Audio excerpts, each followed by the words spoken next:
Hey guys, আসসালামু আলাইকুম। আজকে ভিডিওটিতে আপনাদের সবাইকে স্বাগত। তো আজকে ভিডিওটিতে আপনাদের শেয়ার করব, আপনারা যদি আপনাদের ফোনে প্লে স্টোর অ্যাপটি যদি খুঁজে না পান এবং আপনাদের ফোন থেকে প্লে স্টোর অ্যাপটি যদি ডিলিট হয়ে যায়, সেক্ষেত্রে আপনারা কিভাবে এই অ্যাপটি আবার পুনরায় ফিরিয়ে আনবেন। তো আজকে ভিডিওটিতে আপনাদের দেখাবো। তো ভিডিওটি স্কিপ না করে শেষ পর্যন্ত দেখবেন এবং আমাদের চ্যানেল নতুন হয়ে থাকলে অবশ্যই চ্যানেলটি সাবস্ক্রাইব করে আমাদের পাশে থাকবেন। তো তার জন্য আপনারা কিন্তু আমাদের ফোন স্ক্রিনে চলে আসলাম। তো আসার পর এখান থেকে আমরা কি করব, প্লে স্টোর লিখে সার্চ দিব। তো আমরা এখান থেকে যদি প্লে লিখে সার্চ দিই, তবে কিন্তু আমাদের এখানে কিন্তু প্লে স্টোর অ্যাপটি কিন্তু শো করতেছে না। এবং এখানে আমাদের যদি প্লে স্টোর অ্যাপটি ফোনে থাকতো তাহলে কিন্তু শো করতো। এখন এই অ্যাপটি আমাদের পুনরায় ফিরিয়ে আনার জন্য আমরা এখান থেকে কি করব, ফোনে যে সেটিংস যে অপশনটি রয়েছে, আমরা এই সেটিংস এই অপশনটি ওপেন করব।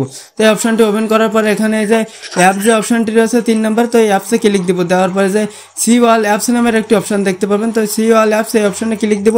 দেওয়ার পর আমাদের সামনে একটু লোড নেবে এবং আমাদের এই ফোনে যত প্রকার অ্যাপস রয়েছে তো সব অ্যাপগুলো কিন্তু এখানে শো করবে। তো আমাদের ফোনে যত অ্যাপ রয়েছে সবগুলো কিন্তু এখানে দেখা যাবে এবং এই দেখেন আমাদের ফোনে যত অ্যাপ রয়েছে তো সবগুলো কিন্তু এখানে চলে আসবে। এখান থেকে আমরা কি করব, এখান থেকে আমরা আমাদের প্লে স্টোর যে অ্যাপটি রয়েছে সেটা খুঁজে বের করবো। তো দেখেন এখানে কিন্তু আমরা গুগল প্লে স্টোর অ্যাপটি কিন্তু খুঁজে পেয়ে গেলাম। তো দেখতে পাচ্ছেন আমাদের এই যে গুগল প্লে স্টোর অ্যাপটির উপরে ক্লিক দেব। দেওয়ার পরে যে বাম সাইডে যে অপশনটি রয়েছে, এই যে তীরের মতো, আমরা কি করব, বাম সাইডে এই অপশনে একটি ক্লিক দেব। তো বাম সাইডে তীরের মতো অপশনে একটি ক্লিক দেওয়ার পর দেখেন এখানে কিন্তু 3টা অপশন হয়ে যাবে এবং দেখেন এই পাশে কিন্তু ওপেন একটি অপশন চলে আসে।